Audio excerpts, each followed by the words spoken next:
দিনে দিনে তৈরি হচ্ছেই, কিন্তু বিএনপি, জামাত ইসলামী থেকে শুরু করে বাংলাদেশের প্রত্যেকটা রাজনৈতিক দল একমাত্র ফ্যাসিবাদের দোসররা ছাড়া ভারত ইস্যুতে যেভাবে বোল্ড স্টেটমেন্ট দিয়েছে, জনগণের পক্ষে তারা নেমেছে এবং বাংলাদেশের স্বাধীনতা সার্বভৌমত্বের প্রশ্নে তারা তাদের বক্তব্য রেখেছে।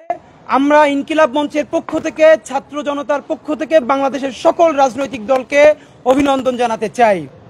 একই সাথে আপনারা জানেন যে 17 বছর ফ্যাসিবাদের পরে আমাদের যে সরকার হয়েছে, আমরা আপনাদেরকে একটি ব্যাপার বলতে চাই, এটা আমাদের সরকার, কিন্তু আমরা কিন্তু সরকার না। এর মানে এই সরকারটা আমাদের এই অর্থে এটা সাংবাদিক বন্ধুদেরও সরকার, কারণ আপনাদের সকলের সহযোগিতা, আপামর জনসাধারণের এই সরকার হয়েছে, এটা তো অবশ্যই আমাদের সরকার, কিন্তু এখন পর্যন্ত কিন্তু আমরা সরকার হয়ে উঠতে পারি নাই। এর কারণ গত 17 বছর ধরে সচিব থেকে চৌকিদার পর্যন্ত আমলাতন্ত্রের সামরিক বাহিনীতে প্রত্যেকটা নিয়োগ নিকৃষ্ট মানের আওয়ামী ফ্যাসিস্ট দালালদেরকে রিক্রুট করা হয়েছে। এই মুহূর্তে প্রত্যেকটা মিডিয়া থেকে শুরু করে সব জায়গায় তারা পুনর্বাসিত হয়েছে এবং সেই অবস্থায় আছে।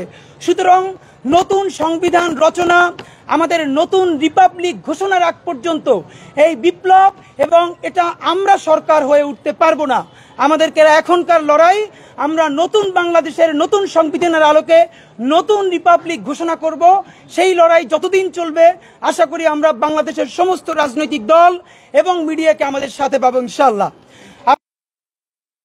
আপনারা জানেন যে শুধু 1947-এ ভারতের কিন্তু সুপ্রিম কোর্টের একটি রায় আছে যে ভারতে 1947 সাল পর্যন্ত যতগুলো উপাসনালয় যেই ফরম্যাটে ছিল, 47-এর পরে ভারত পাকিস্তান ভিন্ন হয়ে যাবার পরে এগুলো অবিকৃত থাকবে, এগুলোকে কোনো ধ্বংস করা যাবে না, নষ্ট করা যাবে না। এটি 1947 সালেই ভারতের মীমাংসা এবং তাদের সুপ্রিম কোর্টের রায় আছে। আমাদের বন্ধু বলছিল, আপনারা শুনছিলেন, বাংলাদেশে ভারত যতবার যে কোনো ক্রাইসিস তৈরি হয় তারা 3টি কার্ড নিয়ে মাঠে নামে। প্রথমত সংখ্যালঘু, এরপরে আদিবাসী, এরপরে সর্বশেষ তারা জঙ্গি কার্ড খেলে। বাংলাদেশের মানুষ গত 17 বছরের ফ্যাসিবাদের আমলেও এত বেশি রাজনৈতিক সচেতন হয়ে উঠেছে, আমরা অবাক হয়ে যাই। এই কোন কার্ডই আর বাংলাদেশের মানুষকে তারা আর এখন খেলে তারা কোনো ফায়দা নিতে পারছে না। আপনাদেরকে শুধু আমরা মনে করিয়ে দিতে চাই, গত 3 দিন আগের নিউজ আপনারা নিশ্চয়ই জানেন যে আজমির শরীফ দখলের একটি নতুন পায়তারা শুরু হয়েছে। যেই আজমির শরীফ ভারতের শুধু মুসলমানদের নয়, মুসলমান, হিন্দু, বৌদ্ধ, খ্রিস্টান নির্বিশেষে সারা পৃথিবীর অগণিত দেশ থেকে আপনারা জানেন যে আজমির শরীফে মানুষ ঘুরতে আসে এবং সেখানে শ্রদ্ধা জানাতে আসে। সেই আজমির শরীফের দখলের পায়তারা হিসেবে, ষড়যন্ত্র হিসেবে আপনারা জানেন যে সেখানে ইতিমধ্যে একটি মামলা করা হয়েছে যে আজমির শরীফে নাকি একসময় শিব মন্দির ছিল। আপনারা এখন আপাতত এটাকে খুবই মনে করতে পারেন এটা হাস্যকর, এটা কোনোদিন হবে না। এটা কেন হাস্যকর নয় এবং কোন যুক্তিতে বাবরি মসজিদের মতো আজমির একদিন শিব মন্দির হয়ে যাবে, এটা আপনাদেরকে আমরা বুঝিয়ে বলবার চেষ্টা করব। শুধু আপনাদেরকে আমাদের কনসার্ন জানিয়ে রাখি, আগামী 20শে ডিসেম্বর আজমির নিয়ে ভারতের আদালতে শুনানি হবে। যেই মামলাটা করা হয়েছে যে আজমিরে নাকি এর আগে মন্দির ছিল, সেটার উপরে তারা এখন মামলা করা হয়েছে এবং সেই মামলার শুনানি হবে আগামী 20শে ডিসেম্বর ভারতের আদালতে। আমরা বাংলাদেশের ছাত্র জনতার পক্ষ থেকে আমরা ঘৃণা ভরে প্রত্যাখ্যান করছি এবং জানাতে চাই, আজমির শরীফ দখলের যদি এই ষড়যন্ত্র ভারত রাষ্ট্রীয় মদদে করতে দেয় এবং করে, এটার কি পরিমাণ বাজে পরিণতি হবে এটা যদি এখনো তারা না জানে, তারা এইসব বাজে কাজ করতে করতে তারা অঘোষিত রাজ্য বাংলাদেশকে বানিয়ে ফেলেছিল, তারা সিকিম বানানোর পথে চলে গিয়েছিল। তার আগ পর্যন্ত বাংলাদেশের স্বাধীন সার্বভৌম প্রতিরোধের কারণে তাদের সমস্ত ফলাফল তারা কিন্তু শূন্য হয়ে গেছে, বঙ্গোপসাগরে ভেসে গেছে।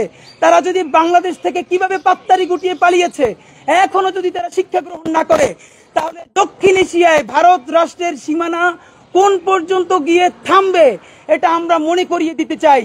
ফাঁকে আপনাদেরকে বলে রাখি, আমরা বিভিন্ন গণমাধ্যমের বরাতে এবং ভারতীয় উস্কানির মাধ্যমে জানতে পারি একটু কতটুকুন ভেরিফাইড, কতটুকুন অথেন্টিক, এটা মিডিয়ার বন্ধুরা নিশ্চিত করবেন। কিন্তু আমরা ইনফরমালি জানছি ভারত নাকি বাংলাদেশে সার্জিক্যাল স্ট্রাইক করবার জন্য তারা তাদের সীমান্তে তাদের সেনা বাড়িয়েছেন, তাদের শক্তি জোরদার করছেন, তারা সার্জিক্যাল স্ট্রাইক করবে। এই ন্যারেটিভগুলোকে শক্তিশালী করবার জন্য তারা ভুলফের কিছু টিভি চ্যানেল থেকে উস্কানিমূলক বক্তব্য দিচ্ছেন, চট্টগ্রাম নিয়ে যাওয়ার কথা শোনাচ্ছেন। আমি ইনকিলাব মঞ্চের পক্ষ থেকে, ছাত্র জনতার পক্ষ থেকে ভারতের কাছে অনুরোধ জানাই, আল্লাহর ওয়াস্তে আপনারা বাংলাদেশের উপর একটা সার্জিক্যাল স্ট্রাইক চালান। আমরা চাই ভারত তার কফিনের যে শেষ পেরেকটা এখনো বাকি আছে সেইটা তারা যদি বাংলাদেশে একটা সার্জিক্যাল স্ট্রাইক চালায়, ইনশাআল্লাহ 20 কোটি ছাত্র জনতা ভারতের কফিনের শেষ পেরেকটা মেরে দেবে ইনশাআল্লাহ। কারণ ভারত যদি বাংলাদেশের উপরে সার্জিক্যাল স্ট্রাইক চালায়, পরের দিন ভারতের মানচিত্র আরো কমপক্ষে 60টা নতুন রাষ্ট্র নির্মিত হবে, আমরা জানিয়ে দিচ্ছি। ভারত বাংলাদেশে, দক্ষিণ এশিয়ায় ভারত এখন এই অখণ্ডতা নিয়ে থাকবে কি থাকবে না, এই সিদ্ধান্ত এখন শুধু ভারতের হাতে নয়, এই সিদ্ধান্ত এখন বাংলাদেশের জনসাধারণের হাতে। যদি ভারতের অখণ্ডতা রক্ষা করতে হয়, আপনারা জুলাই বিপ্লবকে সম্মান করতে শিখুন। আওয়ামী দালাল ফ্যাসিবাদের চোখে বাংলাদেশকে দেখতে আপনারা বন্ধ করতে শিখুন। জনতার চোখে, বাংলাদেশের স্বাধীন সার্বভৌম চোখে বাংলাদেশকে পড়তে শিখুন। আপনারা এখনো যাকে আশ্রিত করে রেখেছেন, লেন্দুব দর্জির ছোট বোন খুনি ফ্যাসিস্ট হাসিনাকে নিয়ে আশ্রিত রেখেছেন, তার পরামর্শে যদি বাংলাদেশে আক্রমণ চালান, 20 কোটি জনতার রক্তের উপর দিয়ে আপনি ভেসে যাবেন। আপনি যেই সেনা এখানে ডিপ্লয় করবেন, পাঞ্জাব কাশ্মীর বসে আছে, কোন সময় সেনা বাংলাদেশে ঢুকবে আর তখন পাঞ্জাব আর কাশ্মীর নতুন স্বাধীন রাষ্ট্র হয়ে যাবে।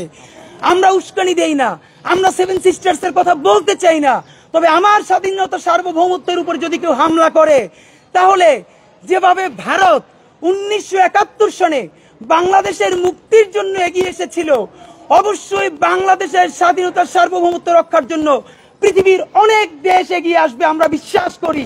এবং ভারত যদি সাহস থাকে, তারা হামলা করে দেখাক, আমরা বললাম ইনশাআল্লাহ।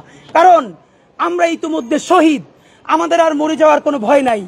শহীদদেরকে, যাদের অবস্থান, যারা বেঁচে আছে গোরস্থানের মধ্যে, তাদেরকে আপনারা আর কবরের আর লাশের ভয় দেখাইয়েন না।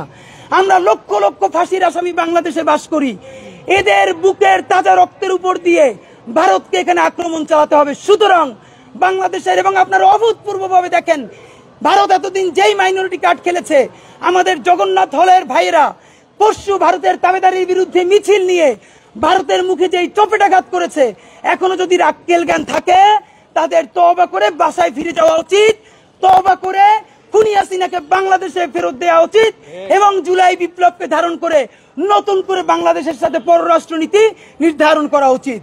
আমরা আপনাদের প্রতিবাদ স্বরূপ জানাতে চাই, আজমির ষড়যন্ত্রে যেই তারা কাজ করছে, একই সাথে আপনারা দেখেন, বাংলাদেশের মিডিয়াকে প্রশ্ন করতে চাই, আপনারা গতকালকে একটা মিডিয়া নিউজ করেছেন যে যুক্তরাজ্য নাকি বাংলাদেশে ভ্রমণের জন্য সতর্কতা জারি করেছে। ভাই, আল্লাহর ওয়াস্তে মিডিয়াওয়ালাদের ভাইদেরকে বলি, হয়তো ফ্যাসিবাদের দালালি ছাড়েন, অথবা একটু পড়াশোনা করে নিউজ করেন, কি সাংবাদিকতা করেন যে আপনাদের চেয়েও আমরা এগুলো ভালো বুঝি। প্রত্যেকটা ফরেন পলিসি, তাদের রাষ্ট্রের এম্বাসিতে তাদের যে ওয়েবসাইট থাকে, এই ওয়েবসাইটের একটা অংশ থাকে কোন পাঁচটা ঝামেলা। সাজেকে একটা ঝামেলা হয়েছে, সাজেককে দেখানো হয়েছে যে সেইখানে এখন ভ্রমণে ঝামেলা আছে, সাজেককে পুরো বাংলাদেশ বানাই ফেললেন আপনারা। আমরা আপনাদেরকে বলতে চাই, আপনারা কেন নিউজ করলেন না? গত 24শে নভেম্বর, এর মানে আজ থেকে 10 দিন আগে, ভারতের উত্তরপ্রদেশে সম্বল শাহী মসজিদে হিন্দুত্ববাদীরা পাথর মেরে 4 জন মুসলমানকে হত্যা করেছে। আজ থেকে মাত্র 10 দিন আগে সেখানে ইস্যু কি ছিল, সেখানেও তারা বেশ কিছুদিন আগে মামলা করেছিল, ওটাও নাকি একসময় শিব মন্দির ছিল। এবং উত্তরপ্রদেশের সম্বল শাহী মসজিদ ভারতের প্রধান 5টা মসজিদের একটা, সেখানে যারা জরিপ চালাতে গেছে, সেই জরিপ চালানোর অবস্থায় তারপরে হিন্দুত্ববাদীরা তারা সেখানে মুসলমানদের উপর আক্রমণ করেছে, এবং 4 জন মুসল্লি জায়গায় শহীদ হয়েছে তাদের ইট এবং পাথরের আঘাতে। এবং আপনাদেরকে জানাতে চাই, এই সম্বল মসজিদের ইমামকে 1976 সনে কিন্তু গুলি করে হত্যা করা হয়েছিল ভারতে। আপনারা মিডিয়া এখন পর্যন্ত তা বলেন নাই। আমরা আপনাদেরকে মনে করে দিতে চাই, আজকে 4 ডিসেম্বর, আর মাত্র কালকে বাদে পরশু 6 ডিসেম্বর, যেদিন আমরা আমাদের কর্মসূচি ঘোষণা করব, সেই গল্প তো বাংলাদেশের মানুষের ভুলে গেলে হবে না। আপনারা জানেন, আমাদের মোগল আমলে নির্মিত ঐতিহাসিক বাবরি মসজিদ, সেইখানে চক্রান্ত করে একটি রাম মূর্তি রেখে এসে তারপরে বলা হলো এখন আমাদেরকে পুজো করার ব্যবস্থা করে দিতে হবে। তারপর আদালত 40 বছর পর্যন্ত বাবরি মসজিদে মুসলমানদেরকে নামাজও পড়তে দেয় নাই এই কথা বলে।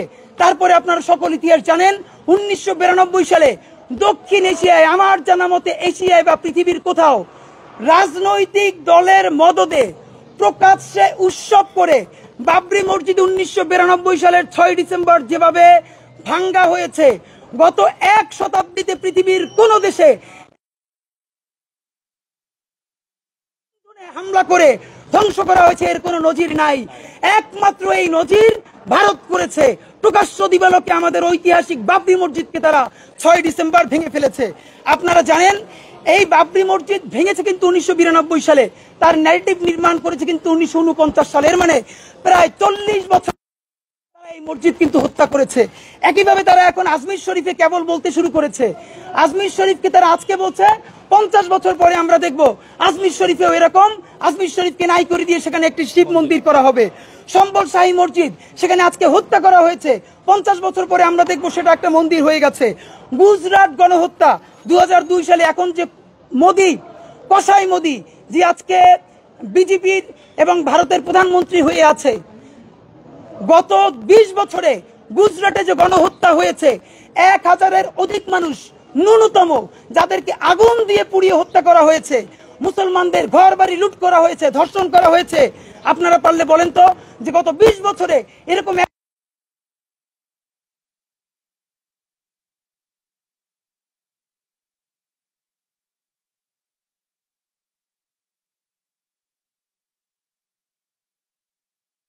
একজন মুসলমান এমপি আতিক আহমদ, উত্তরপ্রদেশের এমপি আতিক আহমদ এবং তার ভাইকে পুলিশ হেফাজতে সন্ত্রাসী বলে গুলি করে হত্যা করা হয়েছে। এই গত বছর পুলিশ হেফাজতে একজন মুসলমান এমপি এবং তার ভাইকে গুলি করা হত্যা করা হয়েছে। আপনারা যারা মিডিয়ার ভাই আছেন, বাংলাদেশে যারা ভারতের দাবিদারি করে, তাদেরকে জিজ্ঞাসা করতে চাই, গত বাংলাদেশ তো দূরের কথা বলেন, পুলিশ হেফাজতে একজন রানিং এমপিকে কোন দেশে গুলি করা হত্যা করা হয়েছে? এইরকম বর্বরতা, পৈশাচিক হত্যা ভারত ছাড়া আর কেউ এখন পর্যন্ত করতে পারে নাই। আমরা আপনাদেরকে মনে করিয়ে দিতে চাই, ভারতে 15%, পুরো জনসংখ্যার 15% মুসলমান, কিন্তু তারা সেখানে সংখ্যালঘু। সেই সংখ্যালঘু 15% মুসলমান সরকারি চাকরিতে মাত্র 3% পর্যন্ত তারা সরকারি চাকরি পায়। আমি বাংলাদেশে জিজ্ঞাসা করতে চাই, বাংলাদেশের মুসলমানরা হলো 90% উইথ 9% পাওয়ার। কারণ আমি থেকে শুরু করে আমার অসংখ্য ভাই বোন গত ঢাকা বিশ্ববিদ্যালয়ে, আমি নিজে সাক্ষী, বিশ্ববিদ্যালয়ের প্রথম বর্ষে আমি একটি প্রশ্নের উত্তর করেছিলাম যেটা আমার শিক্ষক পছন্দ করে নাই। তিনি আমাকে প্রথম বেঞ্চ থেকে উঠিয়ে পিছনের বেঞ্চে পাঠিয়ে দিয়েছেন এবং আমার মনে আছে তিনি বলেছেন, ঢাকা বিশ্ববিদ্যালয় কোনো মাদ্রাসা না, এত মোল্লা মুন্সি দিয়ে বিশ্ববিদ্যালয়ে ভর্তি করে শুধু হিজাবের অপরাধে, দাড়ির অপরাধে, টুপির অপরাধে বাংলাদেশের সমস্ত পাবলিক প্লেস থেকে শুরু করে প্রাইভেট প্রতিষ্ঠান পর্যন্ত নিগৃহীত হয় নাই। গত 15 বছরে এমন কোন মানুষ বাংলাদেশে কম আছে? অথচ আপনি পারলে বলেন তো আমাদের কোন সংখ্যালঘু ভাই বোন, সংখ্যালঘু শব্দটাই একটা ক্রাইম, কোন সংখ্যালঘু নাই, প্রত্যেকটা মানুষ নাগরিক। আমাদের কোন হিন্দু জনগোষ্ঠীর ভাই বোন হিন্দু হওয়ার কারণে সরকারি চাকরিতে তারা বাধাগ্রস্ত হয়েছে? আপনি পারলে বলেন কোথায় আছে যে উপাসনালয় ঢুকে হিন্দু মন্দিরে যে তাদের পাদ্রীকে হত্যা করা হয়েছে, যেটা ভারতে প্রতিদিন হচ্ছে? আপনাদেরকে মনে করিয়ে দিতে চাই, এই বছর দিল্লিতে, হরিয়ানায় আপনারা জানেন যে উন্মুক্ত স্থানে নামাজ পড়াকে কেন্দ্র করে যে পুলিশ দায়িত্বরত অবস্থায় মুসল্লিদেরকে বুট দিয়ে লাথি মেরেছে। আপনারা এটা দেখেছেন যে দিল্লিতে প্রকাশ্যে মসজিদে জুমার নামাজ পড়ছিল কিছু মানুষ, মসজিদে অ্যাকোমোডেশন হচ্ছিল না, তাই মসজিদের সামনে রাস্তায় প্রকাশ্য দিবালোকে নামাজ পড়ার অপরাধে দিল্লির পুলিশ বুট দিয়ে লাথি মেরেছে মুসলমানদেরকে। পারলে গত 50 বছরে বাংলাদেশের একটা নজির আপনারা দেখান, কোন মন্দিরে বাংলাদেশের কোন পুলিশ প্রকাশ্যে দিবালোকে লাথি মারা তো দূরে লাঠিচার্জ করেছে? পারলে আপনারা বলেন তো।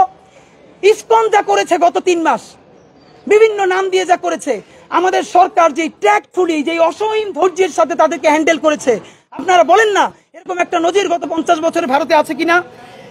এবার আমি আপনাদেরকে মনে করিয়ে দিতে চাই, এতক্ষণ আমরা সংখ্যালঘু হিসেবে মুসলমানদের কথা বলছিলাম, ভারত দ্বিতীয় কার্ডটা খেলে বাংলাদেশের আদিবাসী এবং চট্টগ্রামদেরকে নিয়ে। আমি আপনাদেরকে সংক্ষেপে ভারত কিভাবে মুসলমান ছাড়াও তার অন্যান্য আদিবাসীদের উপরে হামলা করে তার 2-1টা নজির মনে করিয়ে দিতে চাই। দেখুন, 1984 সালে পাঞ্জাবের স্বর্ণ মন্দিরে হামলা করে যে শিখ গণহত্যা চালানো হয়েছিল, কমপক্ষে 3000 থেকে শুরু করে বিভিন্ন অসমর্থিত মিডিয়া বলেছে 17,000 পর্যন্ত শিখ হত্যা করা হয়েছে। 1984 পাঞ্জাবের স্বর্ণ মন্দিরে গণহত্যা চালিয়ে হাজার হাজার শিখ হত্যা করেছে কারা? এই ভারত।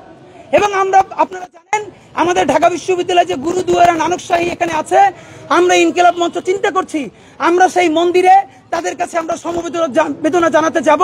আমাদের বাংলাদেশের আপামর ধর্মপ্রাণ মুসলমান এবং হিন্দু সমস্ত ধর্মপ্রাণ।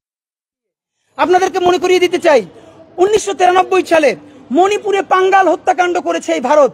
পাঙ্গাল অত্যন্ত ছোট্ট একটা নৃগোষ্ঠী ভারতের। এক গণহত্যায় 130 জনের অধিককে তারা হত্যা করেছে। গত বছর 2023 সালে কুকিচিন যারা ধর্মে খ্রিস্টান, সেই খ্রিস্টান ধর্মের কুকিচিনদের কতবার চালানো হয়েছে 2023 সালে, সমস্ত ইন্টারনেট বন্ধ করে দিয়ে। আপনারা জানেন আন্তর্জাতিক মিডিয়া বলছে 200-র অধিক মৃত্যুবরণ করেছে এবং অসংখ্য নারী ধর্ষণের শিকার হয়েছে। এখন আপনাদেরকে যে লোমহর্ষক ঘটনাটা বলবো, শুধু এই একটা ঘটনার কারণে ভারতের বিশ্ব মিডিয়ায় যেই পরিমাণ নন্দিত হওয়া দরকার, ধিক্কার হওয়া দরকার, অথচ বাংলাদেশের মিডিয়া কেউ এটা নিয়ে একটা স্টোরি করে না। আপনারা জানেন 2023-এর মে মাসে 2 কুকি নারীকে উলঙ্গ করে প্রকাশ্য দিবালোকে সারা শহরে তাদেরকে হাঁটানো হয়েছে। তার মধ্যে একজন নারী বারবার শিকার হয়েছে এবং সব থেকে মর্মান্তিক, এই প্রকাশ্য দিবালোকে জঘন্য কাজের প্রতিবাদ করতে গিয়ে এই নারীর বাবা এবং ভাই যখন প্রতিবাদ করেছেন তাদেরকেও তারা হত্যা করেছে। 2023-এ প্রকাশ্য দিবালোকে যদি কুকি নারীদেরকে ঘুরিয়ে বিবস্ত্র করে উলঙ্গ করে ঘোরানো যায় এবং তার প্রতিবাদে বাবা মা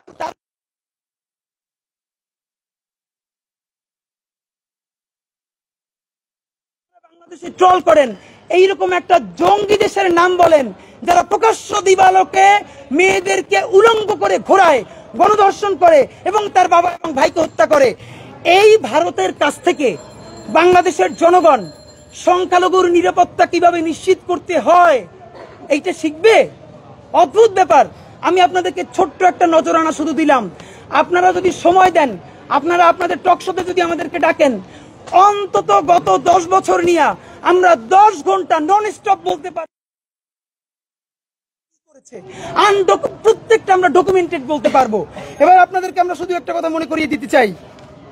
আপনারা জানেন ভারত এখন মাথা খারাপ হয়ে আছে, কারণ গত 15 থেকে 17 বছরে ভারতের যত ধরনের বিনিয়োগ সে বাংলাদেশে করেছে।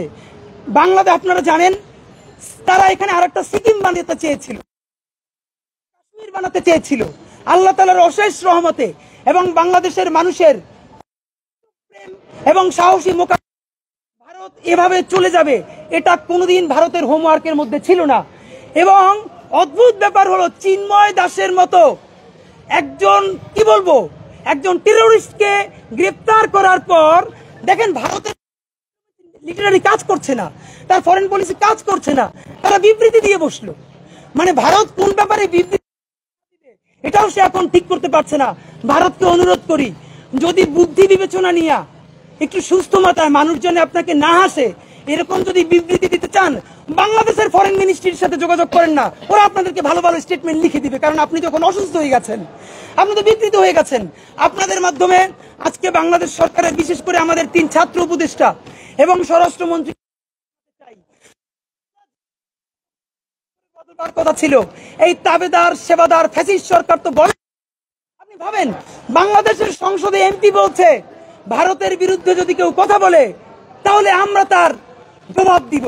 মেহেরপুরের এমপি প্রচারণায় বলছে 2024-এর নির্বাচনে আমাকে হারানো এত সহজ না, আমি ভারতের ক্যান্ডিডেট। এর মানে এই কথা বলার পরেও বাংলাদেশের মিডিয়া একটা রা শব্দ করে নাই। আপনারা তো আজকে জানেন বাংলাদেশের মিডিয়া, একজন মিডিয়া একটা নিউজের চ্যানেলের প্রধান, তার অ্যাকাউন্টে 134 কোটি টাকা পাওয়া যায়। এটা তো এখন শুধু জানলাম, কত আরো কোথায় আছে আমরা তো এটা জানি না। সুতরাং আপনাদেরকে আমরা মনে করিয়ে দিতে চাই, ভারত এই যে অন্যায়গুলো করেছে 3টা প্রথম, তার সমস্ত আজমির নিয়ে ষড়যন্ত্র আমরা ইনশাল্লাহ বাংলাদেশের জনগণ, শুধু বাংলাদেশ না সারা বিশ্বের সমস্ত মুক্তিকামী মানুষ নিয়ে আজমির ষড়যন্ত্র রুখে দিবে। নাম্বার 2, সে বাংলাদেশের সহকারী হাই কমিশনে হামলা করেছে। এখন পর্যন্ত তারা সরি বলেছে, যতদূর জানি।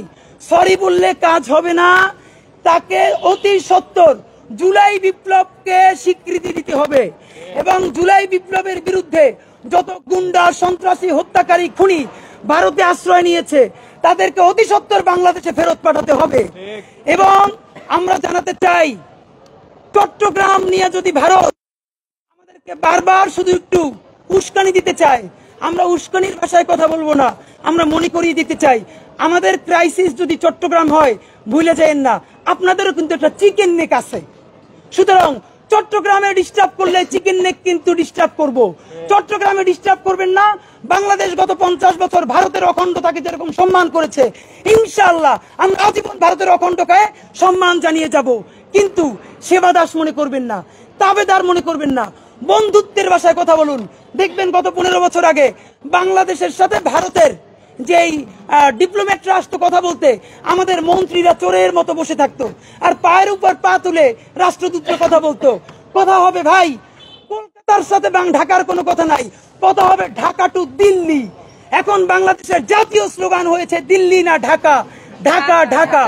এই স্লোগান এমন স্লোগান বাংলাদেশের ফ্যাসিবাদের বিরুদ্ধে সমস্ত আম জনতা, মজুর, কৃষাণ থেকে শুরু করে সব ছাত্র জনতাকে এক করে ফেলেছে। সুতরাং নতুন রিপাবলিক ঘোষণার যখনই কিছু বিভাজন তৈরি হয়ে যায়, ভারত আমাদের এমন বন্ধু, তারা এমন কাজ করে আমরা একত্রিত হয়ে যাই। সুতরাং আমাদের একত্রিত থাকার স্বার্থেও এবং আমাদের একতাবদ্ধ থাকার স্বার্থেও ভারত যদি এরকম উস্কানি মাঝে মধ্যে দেয় তাহলে এটা তো আমরা তাদেরকে ধন্যবাদ জানাবোই। এবার আপনাদেরকে জানাতে চাই, আগামী শুক্রবার 6 ডিসেম্বর, আগামী শুক্রবার 6 ডিসেম্বর আজরিম শরীফ দখলের ষড়যন্ত্রের বিরুদ্ধে, ভারতের উপ সহকারী হাই কমিশনে হামলার বিরুদ্ধে এবং ভারতে মুসলমান, কুকি, চীন, শিখ থেকে শুরু করে অন্য সকল সংখ্যালঘুদের উপরে যুগের পর যুগ অবর্ণনীয় নিপীড়নের প্রতিবাদে ইনকিলাব মঞ্চ ছাত্র জনতাকে সাথে নিয়ে ভারতীয় এম্বাসিতে শান্তিপূর্ণ র্যালি নিয়ে প্রতিবাদী স্মারকলিপি জমা দিতে যাবে। আমি আবারও আপনাদেরকে বলতে চাই, আগামী শুক্রবার 6 ডিসেম্বর মনে করিয়ে দিতে চাই, সেই 6 ডিসেম্বর যেই 6 ডিসেম্বর বাবরি মসজিদকে হামলা করে ধ্বংস করা হয়েছে। সুতরাং বাবরি মসজিদ ধ্বংসের দিনে আগামী 6 ডিসেম্বর শুক্রবার বিকেল 3:30টায় গুলশান 2 সার্কেলে আমরা সমবেত হব এবং সেখান থেকে শান্তিপূর্ণ র্যালি নিয়ে আমরা প্রতিবাদী র্যালি স্মারকলিপি জমা দিতে যাব ইন্ডিয়ান এম্বাসির কাছে। এইখানে যদি কোনো এজেন্সি উস্কে দেওয়ার জন্য, আমরা বলতে চাই, কোনো মারামারি পিটাপিটি হামলার দায় ইনকিলাব মঞ্চ ছাত্র জনতা নিবে না। কারণ আমরা আমাদের প্রত্যেক ভাই বোনদেরকে চিনি, আমরা শান্তিপূর্ণ র্যালি নিয়ে যাব। যদি কোনো এজেন্সি এইখানে যদি কোনো স্যাবোটেজ করার চেষ্টা করে আমরা হাতে তুলে দেব ইনশাআল্লাহ। সুতরাং আমরা বাংলাদেশের ছাত্র জনতাকে জানাতে চাই, যারা ঢাকায় আছেন, আগামী শুক্রবার 6 ডিসেম্বর 3:30টায় আপনারা গুলশান 2 সার্কেলে থাকবেন। সেখান থেকে আমরা র্যালি নিয়ে ইন্ডিয়ান এম্বাসি অভিমুখে প্রতিবাদী স্মারকলিপি দিব। ঢাকার বাইরে যারা আছেন আপনারা জুমার নামাজের পরে শান্তিপূর্ণভাবে বাবরি মসজিদ হত্যার দিবসে ভারতের আজমির দখলের পায়তারার বিরুদ্ধে, সংখ্যালঘু নিপীড়নের বিরুদ্ধে শান্তিপূর্ণ প্রতিবাদ কর্মসূচি পালন করবেন। আপনাদের যদি কোনো প্রশ্ন থাকে করতে পারেন আমাদের। জি প্লিজ। এটা হলো পশ্চিমবঙ্গের মুখ্যমন্ত্রী মমতা বলছে যে বাংলাদেশে শান্তিরক্ষী পাঠানোর বিষয়ে একটা কথা বলছে। আর একটা বলি, সেটা হলো কিছুদিন আগের খবর যে বাংলাদেশ সীমান্ত থেকে একজন কৃষক ধরে নিয়ে গেছে। ধন্যবাদ। ভারতের পক্ষ থেকে বলা হয়েছে যে বাংলাদেশে শান্তিরক্ষী বাহিনী পাঠানো উচিত। যদি বাংলাদেশে ইসকনের একটা, যাকে ইসকনও স্বীকার করে না, চিন্ময় দাসকে, সেই ইস্যুকে কেন্দ্র করে যদি শান্তিরক্ষী বাহিনী পাঠাতে হয় তাহলে অন্তত 101টা কারণ বলতেছি, তার একটা বলি, প্রকাশ্যে 2 জন খ্রিস্টান কুকিচিন নারীকে উলঙ্গ করে ঘোরানোর অপরাধে, তার বাবা এবং ভাইকে হত্যার অপরাধে অনতি বিলম্বে ভারতে কয়েক হাজার শান্তিরক্ষী বাহিনী মোতায়েন করার দাবি আমরা জানাচ্ছি, যেটা ইতিমধ্যে আমাদের ছাত্র উপদেষ্টা নাহিদ, আসিফ তারা দাবি জানিয়েছেন। বাংলাদেশ, এখন আমি আমার একটা কথা বলতে চাই, ভারত বাংলাদেশকে বলবে সেই দিন ইজ ওভার। এখন বাংলাদেশ বলবে ভারতের শান্তিরক্ষী বাহিনী লাগবে কি লাগবে না। আমরা বরং জানায় রাখতে চাই, অবশ্যই জাতিসংঘ উচিত দ্রুত মুসলমান, খ্রিস্টান, বৌদ্ধ, শিখদের নিরাপত্তা নিশ্চিত করার জন্য ভারতের শান্তি বাহিনী তারা যেন অতি দ্রুত ডিপ্লয় করে। এবং যেটা বলা হয়েছে সীমান্ত থেকে ধরে নিয়ে গেছে, সীমান্ত থেকে তারা তো ধরে আগেও নিছে, এখন কম নেয়। কিন্তু ব্যাপার হলো আমাদের স্বরাষ্ট্রমন্ত্রী বলেছেন আগে বাংলাদেশ যখন হত্যা করা হতো পতাকা বৈঠকে বাংলাদেশ গিয়ে শান্তিপূর্ণ উপায়ে লাশটা গ্রহণ করে আসতো। এখন লাশ গ্রহণ করা হবে না পতাকা বৈঠকে, চোখে চোখ রেখে জিজ্ঞাসা করা হবে। কারণ এখন লক্ষ কোটি ফালানির ভাই বোন জেগে আছে ইনশাআল্লাহ। ফালানির বদলা নেওয়ার আগ পর্যন্ত বাংলাদেশে যদি এমনও কোন সরকার গঠন হয় লেন্দুব দর্জির মতো, ছাত্র জনতা রুখে দিবে, স্বাধীনতা সার্বভৌমত্ব বাঁচায় রাখবে ইনশাআল্লাহ। ইনশাআল্লাহ। Over. Thank you very much. Thank you.